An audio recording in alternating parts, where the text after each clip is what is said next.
Kenya's post-independence era has seen dynamic social, economic and political developments and challenges facing our country. The Constitution of Kenya 2010 is a governance framework to facilitate the much-needed socio-cultural, economic and political growth. The Constitution indeed set the pace for the much-needed reforms. 5 years after the promulgation of the Constitution of Kenya in August 2010, Kenya has seen growth in the democratic space, increased youth and women empowerment initiatives, increased public participation in governance affairs, and a devolved governance structure, among other gains. The institutions that were earmarked to be established to support its implementation are in place. The realignments and reorganization of structures and processes has been undertaken. The learning curve towards new governance cultures, operational relationships, and functional alignments is tapering. The Kenya Law Reform Commission, KLRC, is mandated to facilitate law reform conducive to social, economic and political development. The Kenya Law Reform Commission is a statutory body established under the Kenya Law Reform Commission Act of 2013.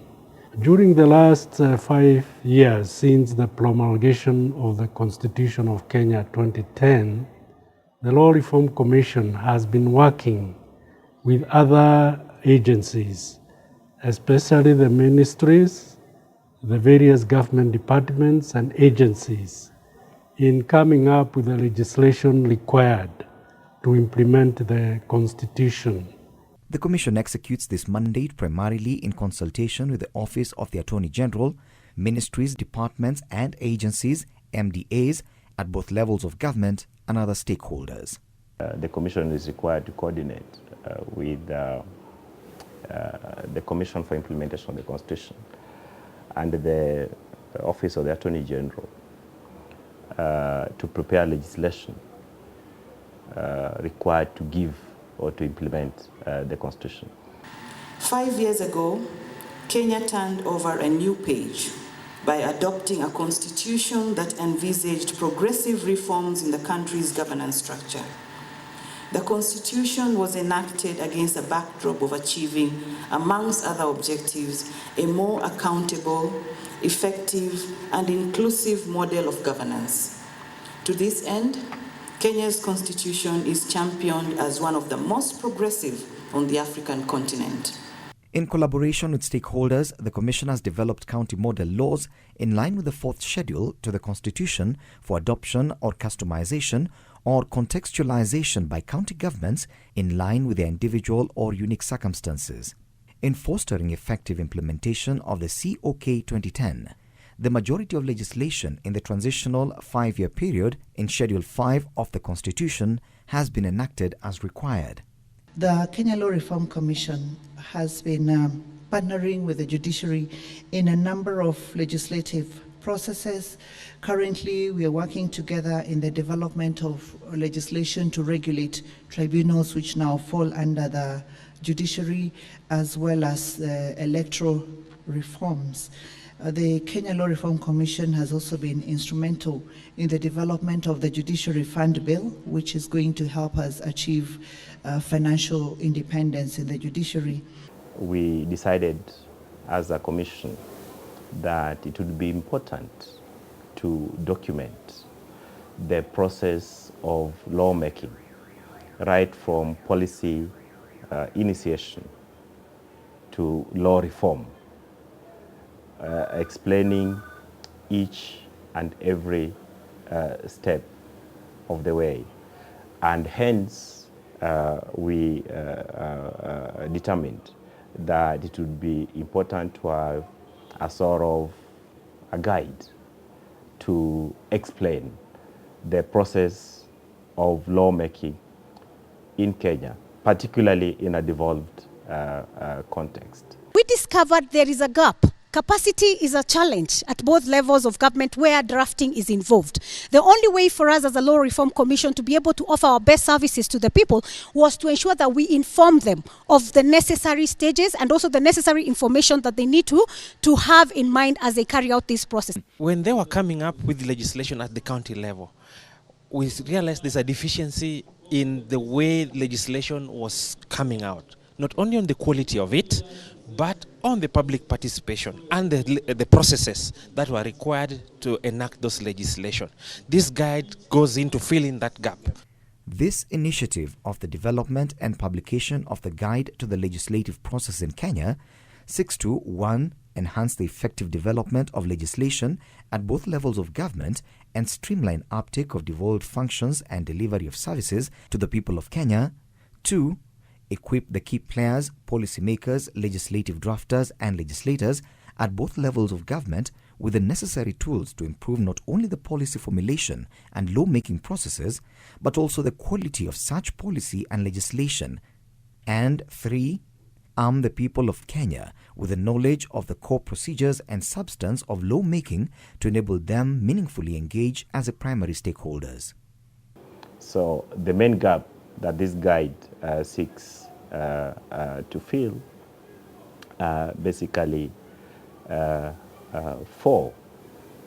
1, we are trying through this guide to implement the principle of access to justice and Article 48 of the Constitution.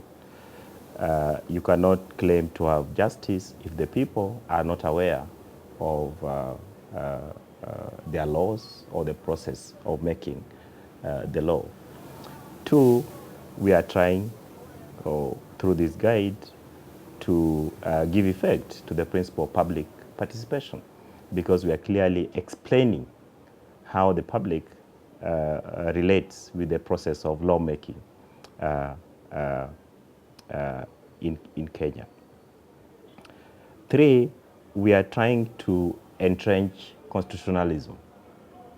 Remember, I said to implement the Constitution of Kenya, it requires a lot of legislative, institutional policy and other reforms.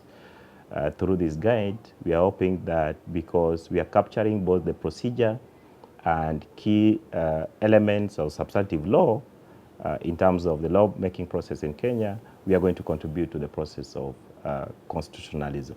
There are 3 critical reasons why Ahadi chose to support the Kenya Law Reform Commission to develop the legislative guide.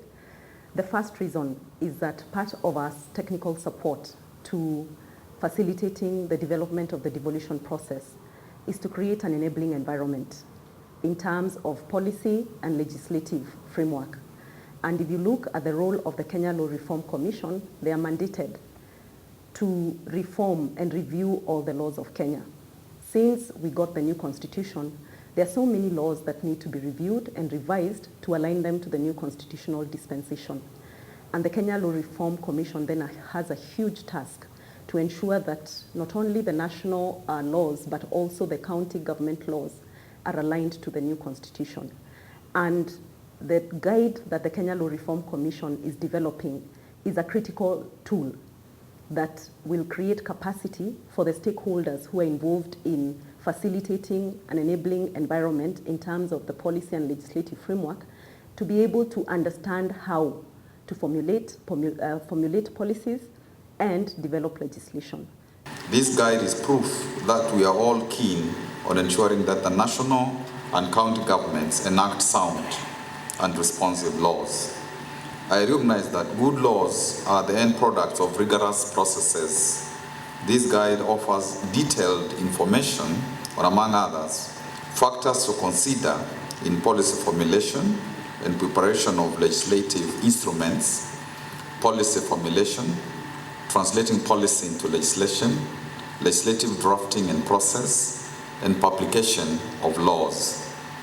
The guide discusses the process of lawmaking as it emanates from an idea to serve a particular goal in society, development of an appropriate policy, and the decision to transmute the policy into legislation. This gradual process and attendant factors around policy decisions are elaborated, making the legislative process flawless.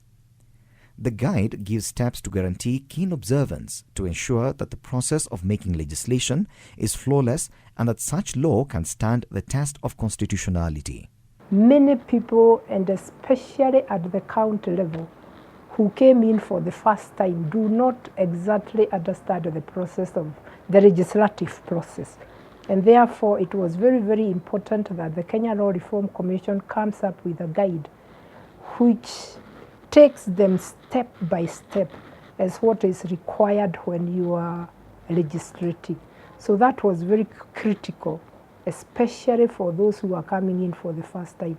And even Kenyans in general, they really need to understand what the process is. Vile sheria imetungwa iko sawa na implementation bado ni sawa, lakini kuna ile hatujahusishwa ni public participation. I love the idea that this particular document gives effect to public participation as per our constitution. Wonderful. And not only that, it has been a collaborative effort. I also heard that there will be extensive dissemination of this guide, and that's how it should be. But it's one thing to disseminate a document, and another to read and apply it. My challenge to all of us who are here this afternoon, and to those that are listening, is that we must read and apply these documents. I produced quite a number of copies, some pocket-friendly size copies, which the people of Kenya will be able to read and understand this legislative process. Effective legislation can only work in a secure environment.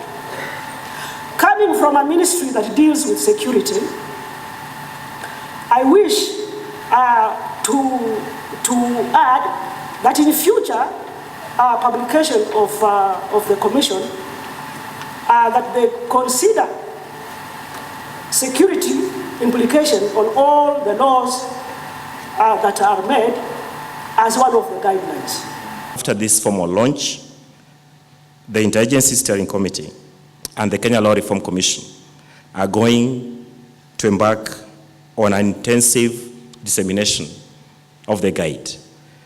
And we are going to have county-based fora, not only to physically distribute the guide, but also to engage with our stakeholders in explaining the salient features of the guide, as well as how we propose that the guide should be used.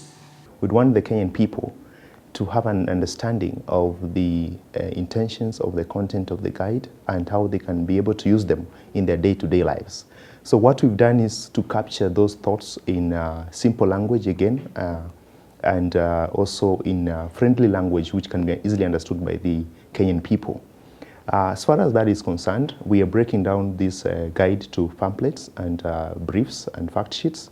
Some of the strategies we are going to employ in disseminating this guide would be first to have development of simpler IC materials.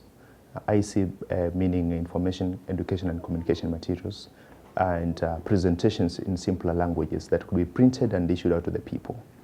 The second strategy we will be using is the public barazas and public meetings, where we'll conduct seminars and trainings for targeted audiences, so that the overall message of the guide could be disseminated at that level.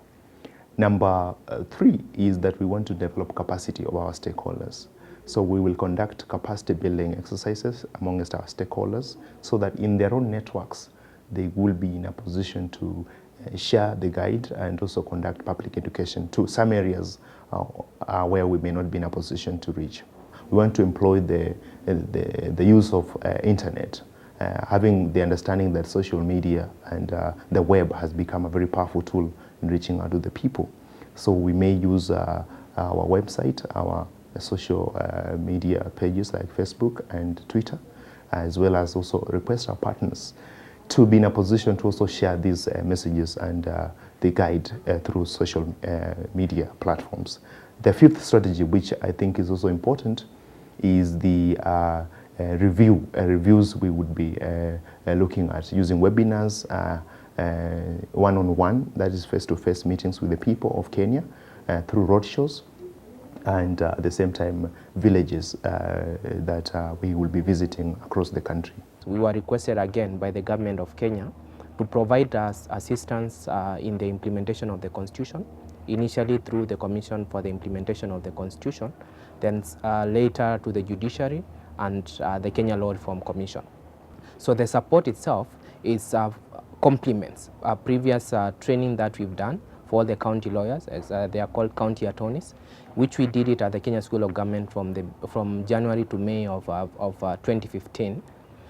And subsequent to this training, we had committed to provide support in creating materials or reference tools that the county attorneys can be able to use for their work. So the guide itself is aimed at serving two purposes. One is enabling, particularly at the county government level, the different actors, including the county attorneys, members of the county assemblies, the county executives, to have a tool that they can that can come in handy at times when they are working on policies, but also when they are coming up with the county legislation.